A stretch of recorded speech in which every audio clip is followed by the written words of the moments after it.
Oi pessoal, vamos começar aqui mais uma aula de história. Hoje vamos falar sobre as grandes navegações. As grandes navegações vai ser um período que os europeus vão sair da Europa e vão conquistar, descobrir ou achar novas terras, tá certo?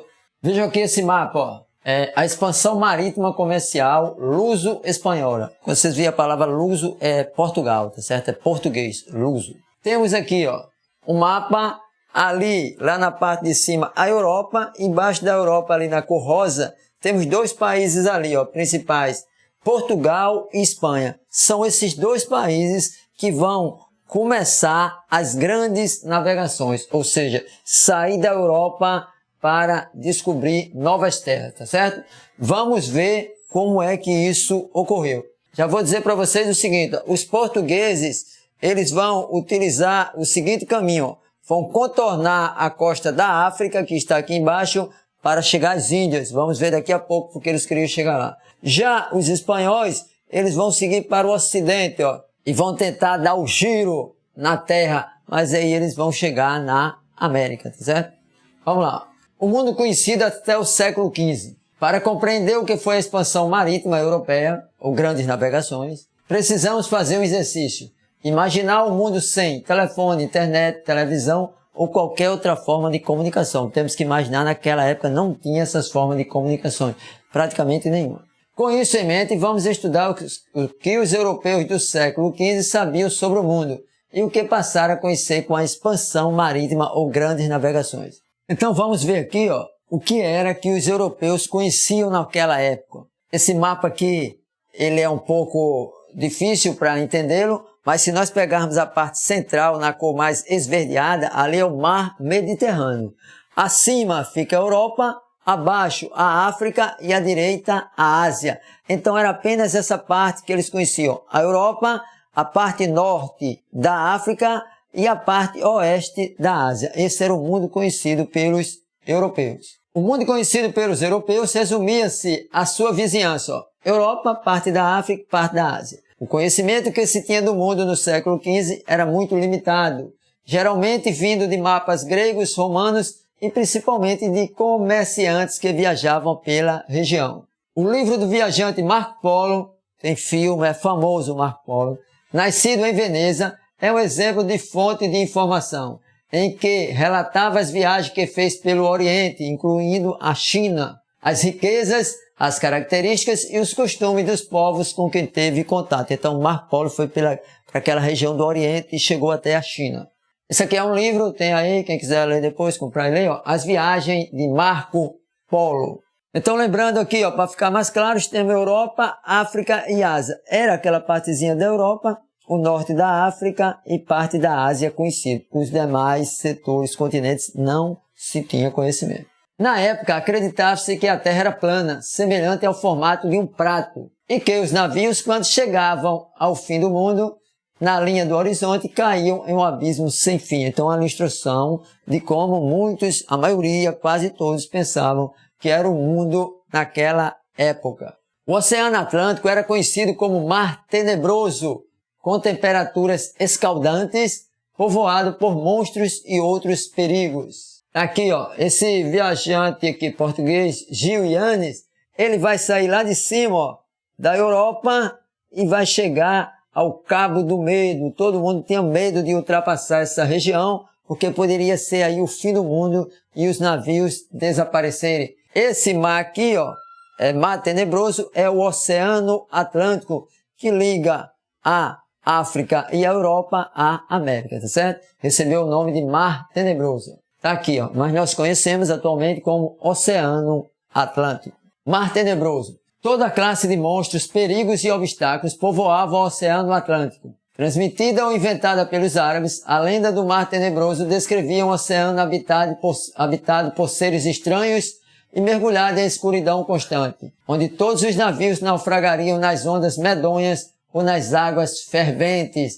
Aqui uma gravura da época, como seria se o pessoal chegasse mais longe no Oceano Atlântico. Lembrando que isso eram histórias e lendas, tá ok? Lendas. Aqui, ó, mais uma gravura de como seria ali um navio, ó, ia cair num abismo. Aqui outra imagem do navio, ó, sendo levantado pelo monstro marinho. Entretanto, mesmo com muitas lendas existentes que geravam medo sobre o mar e o desconhecido, alguns europeus encaravam de forma destemida e otimista. Nos mares estava a oportunidade de encontrar novos mundos, instigando a aventura e em busca de uma vida melhor. Esse espírito de aventura, o ser humano, ele sempre teve, tá certo? Se você pegar hoje em dia, você tem aí escaladores que vai para o Pico Everest, vai até lá em cima, em condições sobre-humanas, de frio, etc. Mas eles vão porque gostam de aventura. Muitos seres humanos gostam de aventura. Então, para os europeus, navegar pelo Oceano Atlântico também era uma aventura. Em busca de novos caminhos. Até o século XV, o Oceano Atlântico era um obstáculo intransponível, mas os europeus começaram a se lançar em busca de novas rotas marítimas que os levassem a nova possibilidade e as riquezas existentes no Oriente relatadas pelos viajantes. Os viajantes diziam que no Oriente tinha muitas riquezas, certo? O desbravamento do Atlântico foi uma alternativa encontrada por portugueses e espanhóis, uma vez que as rotas comerciais conhecidas por onde era trazida as riquezas do Oriente eram controladas pelos mercadores árabes e comerciantes de Gênova e Veneza. Tinha duas cidades ali que hoje no local onde hoje é a Itália, tá certo? E onde foi Roma, que elas controlavam todo o comércio, tá certo? Não só elas, ó. Vamos ver aqui na frente, ó. Gênova e Veneza controlam o comércio do Mediterrâneo.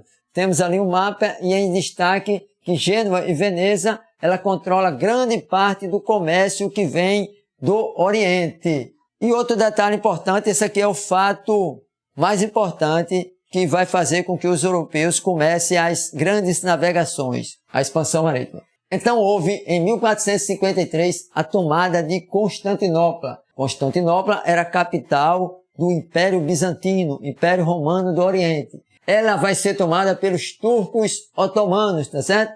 E a partir daí, que essa cidade ela fica no ponto estratégico, que vai ligar ali a Europa, a Ásia, quando os turcos tomam essa cidade, também vai ser um empecilho para o comércio dos europeus, tá certo? A partir daí, os impostos cobrados encareceram o valor das mercadorias, forçando a procura de novas rotas de comércio pelo Atlântico. Temos aqui, ó, para fixar bem, ó, as rotas de comércio. Constantinopla, lá na pontinha, lá ligando a Europa, a Ásia, depois de Trípoli, ali. Veneza e Gênova dominavam o comércio, monopolizando o mar Mediterrâneo. Então, como os europeus, portugueses, espanhóis inicialmente, mas depois outros povos, vai dificultar o comércio deles com os produtos vindo do Oriente. Então eles vão buscar um novo caminho para as Índias, para o Oriente. Nessa época as viagens marítimas eram arriscadas. Os barcos eram movidos a remo ou a vela. A sobrevivência era difícil. Existiam várias doenças nessas viagens. Mas o que fazia esse risco valer a pena? Que riquezas era essa? Ouro, prata e pedras preciosas? Vamos ver o que eram. Especiarias. Especiarias vem de especial. Sabe aqueles temperos que a gente usa na cozinha? Eram as especiarias da Índia. Hoje a gente compra baratinho nos mercados. Mas antigamente elas eram valiosas e custavam muito caro. Então valia a pena você pegar um navio, viajar cerca de 3 meses e trazer essas especiarias para vender na Europa. Tá aqui, ó. Todo esse esforço era para ter acesso às especiarias, ó. Podia ser uma flor, um fruto, uma semente, casca de uma planta, cravo, canela, gengibre, podia ser tapete, seda, etc. Mas era principalmente essas especiarias, tá certo? Para dar condimento, para dar gosto aos alimentos e muitos eram usados para conservar. Até porque naquela época não tinha geladeira, ok? Temos aqui, ó, mais uns detalhes das especiarias, ó, cravo, noz, pimenta, canela e gengibre. Essas eram as especiarias e aqui para o aluno visualizar bem, ó, as principais especiarias, ó, pimenta do reino, cravo, açafrão, canela, ok? Além do acesso às especiarias e aos metais preciosos, as expansões também, ó. Qual o objetivo além disso? Conquistar mais terra, conquistar fiéis para a Igreja Católica, para a expansão da Igreja Católica, conquistar novos fiéis, conquistar mercados consumidores para o que era produzido na Europa. O pioneirismo português. Por que Portugal começou essas grandes navegações? Por que foi Portugal o primeiro a começar? Ele tinha uma posição geográfica favorável, próximo ali do Oceano Atlântico. Teve uma centralização política muito precoce, muito cedo. Possuía capital, recursos disponíveis. A existência do comércio marítimo com o norte da Europa e o domínio de técnicas de navegação.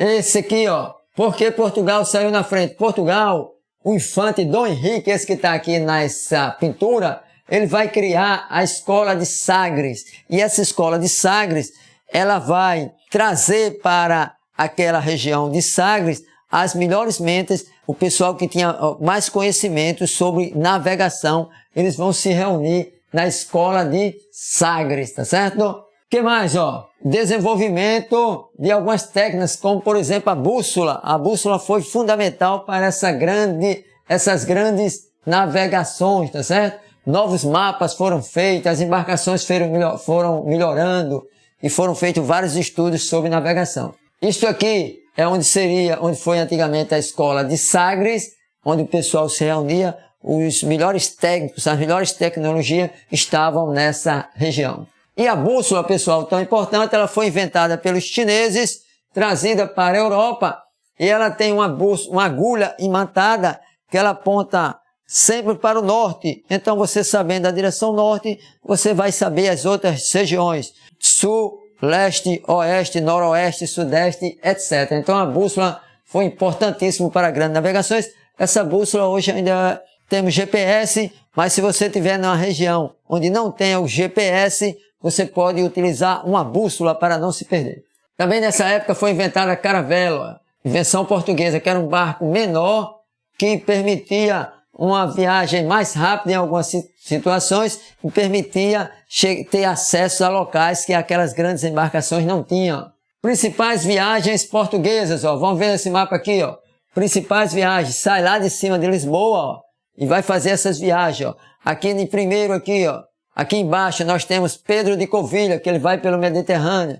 Depois temos Bartolomeu Dias, em vermelho, que ele vai chegar aqui até o Cabo da Tormenta, no sul da África. Isso aí depois vai ser chamado de Cabo da Boa Esperança. Temos depois Vasco da Gama, que vai descobrir o caminho para as Índias, em 1498. E finalmente, lá em cima em azul, nós temos Pedro Alves Cabral, que descobriu, achou ou chegou ao Brasil, depende da denominação. E depois ele vai seguir lá para as Índias. Então, isso aqui é as principais viagens portuguesas. A navegação espanhola. A Espanha, ela vai entrar depois de Portugal nessas grandes navegações. Por quê? Porque a Espanha ela ainda estava envolvida em expulsar os muçulmanos, tá certo? Que eles tinham invadido, os muçulmanos tinham invadido a Península Ibérica e os espanhóis ainda estavam envolvidos na expulsão desses muçulmanos, tá ok? Então só quando termina praticamente essa expulsão dos muçulmanos é que eles vão começar as grandes navegações. Incapacitada por questão de recursos, ela vai contratar navegadores para fazer descobrimentos pela Espanha. Ela vai pegar dois descobridores principais. Cristóvão Colombo propôs chegar ainda navegando no sentido oeste e em 1492 chega a América, pensando que tinha chegado à Índia, vai chamar os habitantes aqui da América de índios. E Fernão de Magalhães, que vai fazer a primeira viagem de circunnavegação em todo o mundo. Temos aqui, ó, as viagens portuguesas ocorreram contornando a África, tá certo? Já as viagens espanholas, ela queria dar o giro, ó, vir para o oeste e dar o giro na terra para chegar às Índias. Mas aqui eles vão bater, os espanhóis, Cristóvão Colombo, vai bater na América, ok? Temos aqui, ó, só mais um mapa que Cristóvão Colombo vai sair da Espanha, vai chegar aqui, pensou que tinha chegado nas Índias e vai retornar para a Espanha. Temos aqui um mapazinho, ó, com as viagens de Portugal e da Espanha, mas é basicamente o que nós já falamos. Cada um seguiu rotas diferentes, só que o objetivo deles era chegar às Índias. A divisão do mundo e o tratado. O Tratado de Tordesilhas. Quando Portugal e a Espanha começam essas grandes navegações que fazem as suas descobertas, eles vão se reunir e com o apoio do Papa, eles vão dividir as terras que serão descobertas ou que já foram descobertas por eles, para eles dois, tá certo?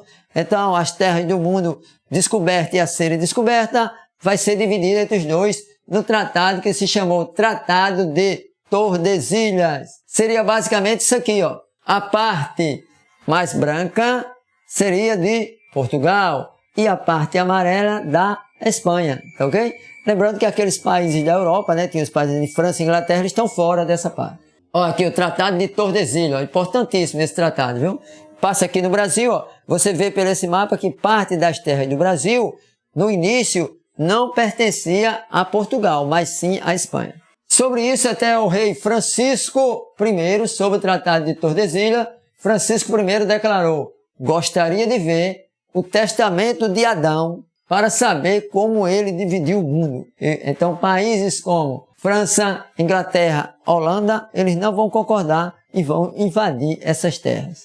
Com essa invasão vai acontecer muitas trocas culturais entre os europeus e os habitantes dessas outras regiões, tá certo? Inclusive produtos que os europeus não conheciam, como batata, milho, mandioca, tomate, etc., vai passar a ser consumido na Europa, através das trocas culturais. Pessoal, e assim chegamos ao fim de mais essa aula. Hoje foi sobre as grandes navegações.